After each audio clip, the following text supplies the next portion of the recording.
Welcome to Rashmi's रसोई। बेसनचं पिठलं तर सर्वांनाच खायला आवडतं, पण कधी कधी ते खूप घट्ट होतं किंवा गुठळ्या होतात। आज मी तुम्हाला अगदी परफेक्ट मेजरमेंटनी दह्यातलं बेसनचं पिठलं कसं बनवायचं ही रेसिपी दाखवणार आहे।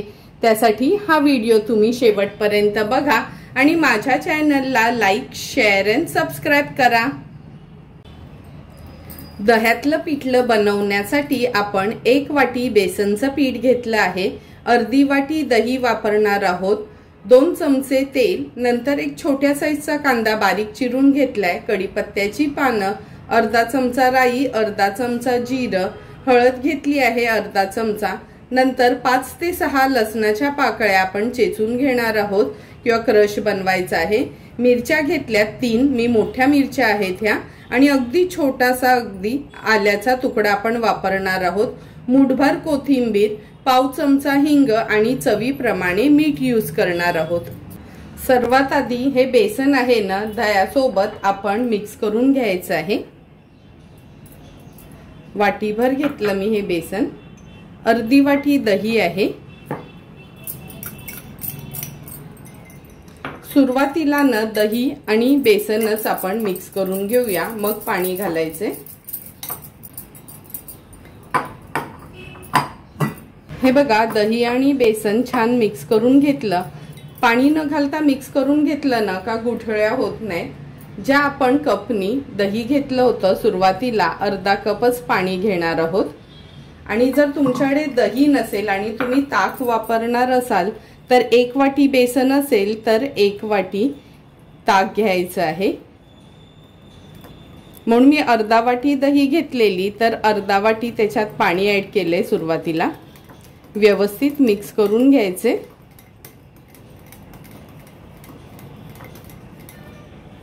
हे बघा, मिक्स करून झालं का आता त्याच्यात 3 पटीने आपण पाणी ऍड करणार आहोत।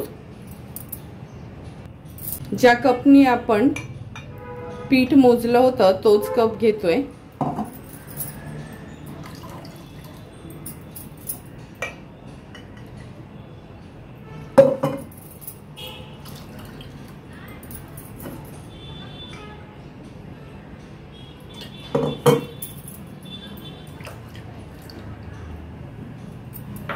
म्हणजे योग्य प्रमाण जर सांगायचं झालं ना तर 1 वाटी बेसन असेल आणि 1 वाटी ताक घेतलं तर 3 वाटी पाणी, म्हणजे 1 वाटी बेसन असेल तर 4 पटीने आपण पाणी वापरायचे।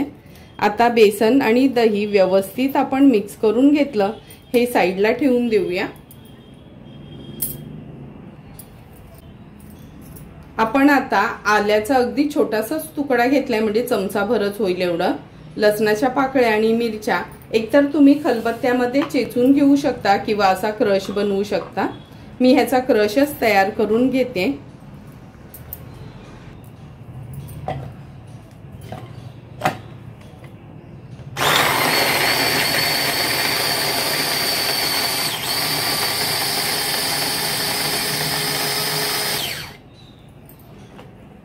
अगदी अर्ध्या मिनिटातच हा बघा क्रश तयार होतो। जशी आपल्याला मिरची वगैरे हवी ना तशीच क्रश हा तयार झाला आहे। आता लगेचच पिठलं बनवायला सुरुवात करूया। हे बघा, गॅसवर आपण कढई गरम करत ठेवली आहे, अगदी 2 चमचेच तेल घेणार आहोत। तेल पण छान गरम झालं आहे। आता पाव चमचा हिंग घालायचा आहे। हिंग आहे ना आवर्जून घाला, कारण का बेसन कसं पचायला थोडंसं जड असतं। अर्धा चमचा राई, अर्धा चमचा जिरं, कढीपत्त्याची पानं घालूया फोडणीला। नंतर हा छोट्या साईजचाच कांदा घेतलेला आपण चिरून तो ऍड करते।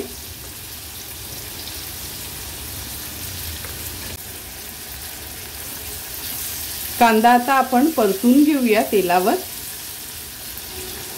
परतून झालं का आपण जो क्रश तयार केलाय ना तो क्रश ऍड करणार आहोत। तुम्ही चेचून घेतला तरी चालेल। आलं, लसूण, मिरची अगदी बारीक चिरून घेतली तरी। आता व्यवस्थित मिक्स करून घ्यायचे आपल्याला आणि अगदी लो फ्लेम ठेवून शिजवून घ्यायचंय कांद्यासोबतच।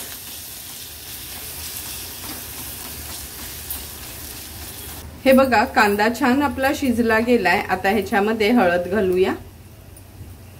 अर्धा चमचा एवढी हळद घेतली आहे। हळद देखील मिक्स करून घ्यायची आहे। गॅसची फ्लेम मी आता थोडी हाय करून घेतली आहे।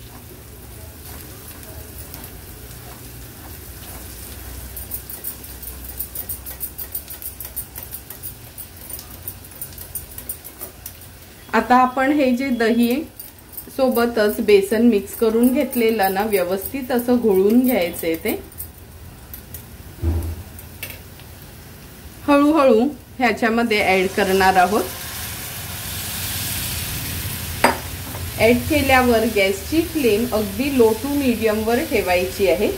लगेचच आपण ह्याच्यात चवीप्रमाणे मीठ ऍड करूया आणि कंटिन्यू ह्याला आपल्याला ना असं स्टर करत राहायचं आहे, म्हणजे दही पण फाटलं जाणार नाही आणि बेसनच्या पण गुठळ्या होणार नाहीत।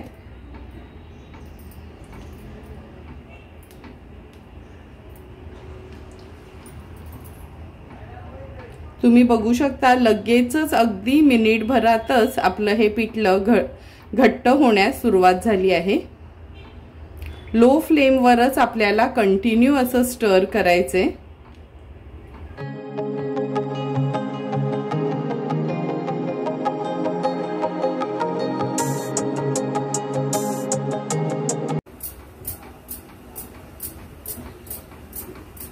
तुम्ही बघू शकता एका इथे आपण पिठलं बनवत ठेवलं आणि दुसऱ्या बाजूला भाकरी देखील बनवत ठेवली आहे।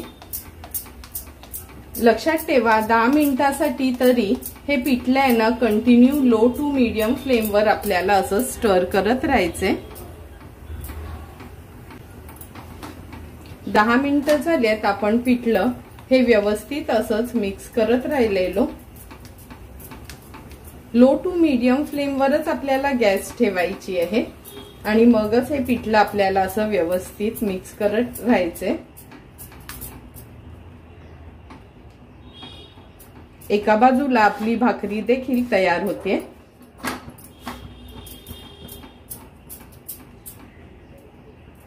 आता हे पिठलं आहे ना एक 3 ते 4 मिनिटांसाठी मी झाकून ठेवते आणि गॅसची फ्लेम लो वरच ठेवायची आहे, म्हणजे एक चांगली वाफ येईल ह्याला। एक 3 ते 4 मिनिटं झालेत आपण हे पिठल्याला वाफ काढत ठेवलेली। थोडंसं मिक्स करून घेऊया आणि हे बघा साईडला आपल्या भाकऱ्या पण तयार झाल्या आहेत। कशी छान टम्म अशी भाकरी फुगली आहे। पिठल्यासोबत सुंदर अशी तांदळाची भाकरी आज आपण सर्व करणार आहोत। आता गॅसची फ्लेम अगदी मी मीडियम वर करते आणि थोडीशी कोथिंबीर ऍड करते ह्याच्यात। कोथिंबीर ऍड केल्यावर पुन्हा आपण एकदा व्यवस्थित हे पिठलं मिक्स करून घ्यायचंय आणि झटपट असं आपलं हे दह्यातलं पिठलं रेडी झालं आहे। रेडी झालेलं पिठलं आणि भाकरी आपण आता सर्व करणार आहोत।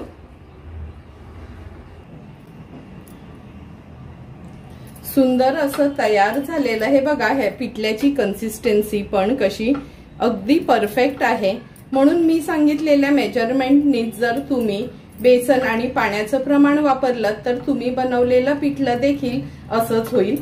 तुम्हाला पण जर मी बनवलेलं हे दह्यातल्या पिठल्याची रेसिपी आवडली असेल तर तुम्ही पण नक्की या उन्हाळ्यात एकदा तरी हे पिठलं घरी ट्राय करा आणि मला कमेंट करून सांगा की तुम्ही बनवलेलं हे दह्यातलं बेसनचं पिठलं कसं झालंय ते। जर तुम्हाला मी बनवलेल्या ह्या दह्यातल्या बेसनच्या पिठल्याचा व्हिडिओ आवडला असेल तर नक्की माझ्या चॅनलला तुम्ही लाईक, शेअर अँड सबस्क्राईब करा। Thank you for watching my video.